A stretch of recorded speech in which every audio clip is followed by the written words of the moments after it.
Quick 25ಗೆ ಸ್ವಾಗತ. ನಾನು ಚೈತ್ರ ಅಂಚನ್. ಈ ಕ್ಷಣದ 25 ಸುದ್ದಿಗಳನ್ನು ಕ್ವಿಕ್ ಆಗಿ ನೋಡೋಣ. ಜಾತಿಗಣತಿ ವರದಿ ಜಾರಿಗೆ ಕಾಂಗ್ರೆಸ್ನಲ್ಲೇ ವಿರೋಧ ಹೆಚ್ಚಾಗ್ತಾ ಇದೆ. ಮತ್ತೊಂದು ಕಡೆ ಒಕ್ಕಲಿಗರು, ಲಿಂಗಾಯತ ಸಮುದಾಯ ಸಿಡಿದೆದ್ದಿದೆ. ಶೋಷಿತ ವರ್ಗದವರು ವರದಿ ಜಾರಿಗೆ ಹಠ ಹಿಡಿದಿದ್ದಾರೆ. ಇದರ ಬೆನ್ನಲ್ಲೇ ಇವತ್ತು ವಿಶೇಷ ಸಂಪುಟ ಸಭೆ ನಡೆಯಲಿದೆ.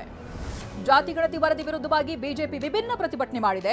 ಮಂಡ್ಯ ನಗರಸಭೆ ಆವರಣದಲ್ಲಿ ಜಾತಿಗಣತಿ ವರದಿ ಕಸಕ್ಕೆ ಎಸೆಯೋ ರೀತಿ ಅಣಕು ಪ್ರತಿಭಟನೆ ಮಾಡಲಾಗಿದೆ. ಕಾಂತರಾಜು ವರದಿ ಒಣ ಕಸ ಅಂತ ಆಕ್ರೋಶವನ್ನು ಹೊರಹಾಕಿದ್ದಾರೆ. ಯಾವುದೇ ಮನೆಗೆ ಹೋಗಿ ಸರ್ವೆ ಮಾಡಿಲ್ಲ ಅಂತ ಕಿಡಿಕಾರಿದ್ದಾರೆ.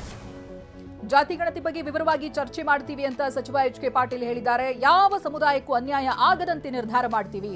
ಎಲ್ಲಾ ವರ್ಗಗಳ ಕಲ್ಯಾಣಕ್ಕಾಗಿ ತೀರ್ಮಾನ ಆಗುತ್ತೆ. ಯಾವ ಗೊಂದಲನೂ ಇಲ್ಲ, ಅನ್ಯಾಯನೂ ಆಗಲ್ಲ ಅಂತ ಹೇಳಿದ್ದಾರೆ.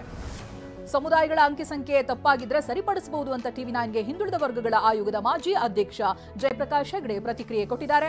ಜಾತಿಗಣತಿ ಬಗ್ಗೆ ಜನರ ನಡುವೆ ಚರ್ಚೆಯಾಗ್ಲಿ, ಈ ಸಮೀಕ್ಷೆಗಳಲ್ಲಿ ಲೋಪಗಳಿಲ್ಲ, ನ್ಯೂನತೆಗಳು ಇರಬಹುದು, ಮರು ಸಮೀಕ್ಷೆ ಅಗತ್ಯ ಇಲ್ಲ, ಅಪ್ಡೇಟ್ ಮಾಡಬಹುದು ಅಂತ ಹೇಳಿದ್ದಾರೆ. ಜಾತಿಗಣತಿ ವರದಿ ತಿರಸ್ಕರಿಸುವಂತೆ ಸಿಎಂ ಸಿದ್ದರಾಮಯ್ಯಗೆ ಕೇಂದ್ರ ಸಚಿವೆ ಶೋಭಾ ಕರಂದ್ಲಾಜೆ ಪತ್ರ ಬರೆದಿದ್ದಾರೆ. ಹೊಸ ವೈಜ್ಞಾನಿಕ ಹಾಗೆ ಪಾರದರ್ಶಕ ಸಮೀಕ್ಷೆ ಮಾಡುವಂತೆ ಮನವಿ ಮಾಡಿದ್ದಾರೆ. ಅಲ್ಲದೆ ಆಧಾರ್ ಕಾರ್ಡ್ ಆಧಾರಿತವಾಗಿ ಸಮೀಕ್ಷೆ ನಡೆಸುವಂತೆ ಕೋರಿದ್ದಾರೆ. ಸಂಪುಟದಲ್ಲಿ ಮಂಡಿಸಿದ ಜಾತಿಗಣತಿ ವರದಿ ದಾಖಲೆಯೇ ಸುಳ್ಳು ಅಂತ ಸ್ನೇಹಮಯಿ ಕೃಷ್ಣ ಆರೋಪಿಸಿದ್ದಾರೆ.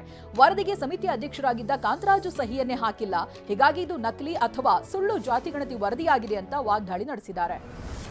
ಜಾತಿಗಣತಿ ವಿಚಾರವಾಗಿ ಪರ ವಿರೋಧದ ಬಗ್ಗೆ ಸಚಿವ ಈಶ್ವರ್ ಖಂಡ್ರೆ ಪ್ರತಿಕ್ರಿಯಿಸಿದ್ದಾರೆ. ಈಗಾಗಲೇ ನನ್ನ ನಿಲುವನ್ನ ಹೇಳಿದ್ದೇನೆ. ಸಂಪುಟ ಸಭೆಗೂ ಮುನ್ನ ಸಹೋದ್ಯೋಗಿಗಳ ಜೊತೆಗೆ ಚರ್ಚಿಸ್ತೇನೆ. ನನ್ನ ಅಭಿಪ್ರಾಯವನ್ನ ಸಂಪುಟ ಸಭೆಯಲ್ಲಿ ಮಂಡಿಸ್ತೇನೆ. ನಾವ್ಯಾರು ಜಾತಿಗಣತಿ ವಿರೋಧಿಗಳಲ್ಲ ಅಂತ ಹೇಳಿದ್ದಾರೆ. ಜಾತಿಗಣತಿ ವರದಿಗೆ ಲಿಂಗಾಯತ ಸಮುದಾಯ ವಿರೋಧ ವಿಚಾರಕ್ಕೆ ಸಚಿವ ಎಂಬಿ ಪಾಟೀಲ್ ಪ್ರತಿಕ್ರಿಯಿಸಿದ್ದಾರೆ. ಇವತ್ತಿನ ಸಂಪುಟ ಸಭೆಯಲ್ಲಿ ಎಲ್ಲಾ ಸಮಸ್ಯೆಗೆ ಪರಿಹಾರ ಸಿಗುತ್ತೆ. ತಾಂತ್ರಿಕ ಸಮಸ್ಯೆ ಮತ್ತೆ ಕಾನೂನಾತ್ಮಕ ತೊಡಕಿದೆ. 100ಕ್ಕೆ 100ರಷ್ಟು ಈ ಸಮಸ್ಯೆಯನ್ನ ಬಗೆಹರಿಸ್ತೀವಿ ಅಂತ ಹೇಳಿದ್ದಾರೆ. ಕೇಂದ್ರ ಸರ್ಕಾರದ ದರ ಏರಿಕೆ ನೀತಿ ವಿರೋಧಿಸಿ ಕಾಂಗ್ರೆಸ್ ಬೆಂಗಳೂರಿನ ಫ್ರೀಡಂ ಪಾರ್ಕ್ನಲ್ಲಿ ಬೀದಿಗಿಳಿದಿದೆ. ಗ್ಯಾಸ್, ಪೆಟ್ರೋಲ್, ಡೀಸೆಲ್ ದರ ಏರಿಕೆಗೆ ಆಕ್ರೋಶವನ್ನು ಹೊರಹಾಕಿದೆ. ಸಾವಿರಾರು ಸಂಖ್ಯೆಯಲ್ಲಿ ಮಹಿಳೆಯರು, ಕಾಂಗ್ರೆಸ್ ಕಾರ್ಯಕರ್ತರು ಪ್ರತಿಭಟನೆಯಲ್ಲಿ ಭಾಗಿಯಾಗಿದ್ದಾರೆ. ಬಿಜೆಪಿ ಸರ್ಕಾರ ಬಂದಾಗಿನಿಂದ ಜನರ ಸುಲಿಗೆ ಆಗ್ತಾ ಇದೆ ಅಂತ ಸಚಿವ ಕೃಷ್ಣ ಬೈರೇಗೌಡ ವಾಗ್ದಾಳಿ ನಡೆಸಿದ್ದಾರೆ. ನಮ್ಮ ಹಳ್ಳಿಯ ತಿಪ್ಪಣ್ಣ, ತಿಮ್ಮಕ್ಕ ಬಡವರಾಗ್ತಿದ್ದಾರೆ. ಅಂಬಾನಿ, ಅದಾನಿ ಮಾತ್ರ ಶ್ರೀಮಂತರಾಗ್ತಾ ಇದ್ದಾರೆ. ತಿಗಣೆ, ಜಿರುಳೆ ರಕ್ತ ಹೀರಿದಂತೆ ಕೇಂದ್ರ ಸರ್ಕಾರ ಸುಲಿಗೆ ಮಾಡ್ತಾ ಇದೆ ಅಂತ ಕಿಡಿಕಾರಿದ್ದಾರೆ. ಸಿಲಿಂಡರ್ ದರ ಏರಿಕೆ ಖಂಡಿಸಿ ಕಾಂಗ್ರೆಸ್ ಪ್ರತಿಭಟನೆ ವಿಚಾರಕ್ಕೆ ಸಚಿವ ಜಮೀರ್ ಅಹಮದ್ ಖಾನ್ ಪ್ರತಿಕ್ರಿಯೆಯನ್ನು ಕೊಟ್ಟಿದ್ದಾರೆ. ಡಾಕ್ಟರ್ ಮನಮೋಹನ್ ಸಿಂಗ್ ಪ್ರಧಾನಿ ಆಗಿದ್ದಾಗ 413 ರೂಪಾಯಿ ಇತ್ತು, ಈಗ 850 ರೂಪಾಯಿಗೆ ತಂದಿದ್ದಾರೆ. ಮೊನ್ನೆ 50 ರೂಪಾಯಿ ಜಾಸ್ತಿ ಮಾಡ್ತಿದ್ದಾರೆ ಅಂತ ವಾಗ್ದಾಳಿ ನಡೆಸಿದ್ದಾರೆ. ಸಚಿವ ರಾಮಲಿಂಗಾರೆಡ್ಡಿ ಮತ್ತೊಮ್ಮೆ ಲಾರಿ ಮಾಲೀಕರ ಸಭೆ ಕರೆದಿದ್ದಾರೆ. ಮಧ್ಯಾಹ್ನ 3 ಗಂಟೆಗೆ ವಿಧಾನಸೌಧದಲ್ಲಿ ಮೀಟಿಂಗ್ ನಡೆಯೋದಿದೆ. ಸಚಿವರು ಸಭೆ ಕರೆದಿರೋದ್ರಿಂದ ಲಾರಿ ಮಾಲೀಕರ ಸಂಘದ ಸಭೆ ಕ್ಯಾನ್ಸಲ್ ಆಗಿದೆ. ಬೆಂಗಳೂರಿನ ಡಾಲರ್ಸ್ ಕಾಲೋನಿಯಲ್ಲಿ ದಂಪತಿ ಅನುಮಾನಾಸ್ಪದ ರೀತಿಯಲ್ಲಿ ಸಾವನ್ನಪ್ಪಿದ್ದಾರೆ. ಮನೆ ರೂಮ್ನಲ್ಲಿ ಪರ್ವಿನ್ ಮತ್ತೆ ಮೆಹಬೂಬ್ ಶವ ಪತ್ತೆಯಾಗಿದೆ. ಪರ್ವಿನ್ ಮೃತದೇಹ ನೇಣು ಬಿಗಿದ ಸ್ಥಿತಿಯಲ್ಲಿ ಪತ್ತೆಯಾಗಿದ್ದು, ಮೆಹಬೂಬ್ ಮೃತದೇಹ ನೆಲದ ಮೇಲೆ ಬಿದ್ದಿದೆ. ಹೀಗಾಗಿ ಪತಿ ಮೆಹಬೂಬ್ ಸಾವಿನ ಬಗ್ಗೆ ಅನುಮಾನ ಶುರುವಾಗಿದೆ. ಚಿತ್ರದುರ್ಗದಲ್ಲಿ ಕಳೆದೆರಡು ದಿನಗಳಿಂದ ರಾತ್ರಿ ವೇಳೆ ಗಾಳಿ, ಆಲಿಕಲ್ಲು, ಮಳೆ ಸುರಿತಾ ಇದೆ. ಸಿದ್ದವನ ದುರ್ಗದ ಬಳಿ 10 ಲಕ್ಷ ಮೌಲ್ಯದ ಪಪ್ಪಾಯಿ ಬೆಳೆ ಹಾನಿಯಾಗಿದೆ. ಬಾಳೆತೋಟ, ಅಡಕೆ ಮರಗಳು ಬಿರುಗಾಳಿ ಅಬ್ಬರಕ್ಕೆ ನೆಲಕ್ಕುರುಳಿವೆ. ಬೆಳಗಾವಿ ಜಿಲ್ಲೆಯ ಸವದತ್ತಿ ಯಲ್ಲಮ್ಮನ ದೇಗುಲದ ಬಳಿಯ ಅನಧಿಕೃತ ಮಳಿಗೆಗಳ ತೆರವಿಗೆ ವಿರೋಧ ವ್ಯಕ್ತವಾಗ್ತಾ ಇದೆ. ಪ್ರಾಧಿಕಾರದ ಆಯುಕ್ತ ಅಶೋಕ್ ದುಡಗುಂಟಿ ನೇತೃತ್ವದಲ್ಲಿ ಪೊಲೀಸ್ ಭದ್ರತೆಯಲ್ಲಿ ತೆರವು ಕಾರ್ಯ ಆರಂಭ ಆಗಿದೆ. ತೆರವನ್ನು ವಿರೋಧಿಸಿ ಆಯುಕ್ತರ ಕಚೇರಿಗೆ ಮುತ್ತಿಗೆ ಹಾಕಿ ಸ್ಥಳೀಯರು ಆಕ್ರೋಶ ಹೊರಹಾಕಿದ್ದಾರೆ.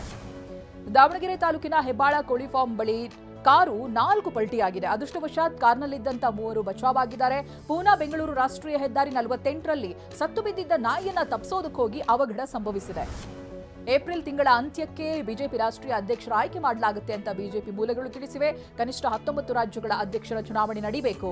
ಬಳಿಕ ಬಿಜೆಪಿ ರಾಷ್ಟ್ರೀಯ ಅಧ್ಯಕ್ಷರ ಆಯ್ಕೆ ಪ್ರಕ್ರಿಯೆ ಆರಂಭವಾಗುತ್ತೆ ಅಂತ ಬಿಜೆಪಿ ಮೂಲಗಳು ತಿಳಿಸಿವೆ.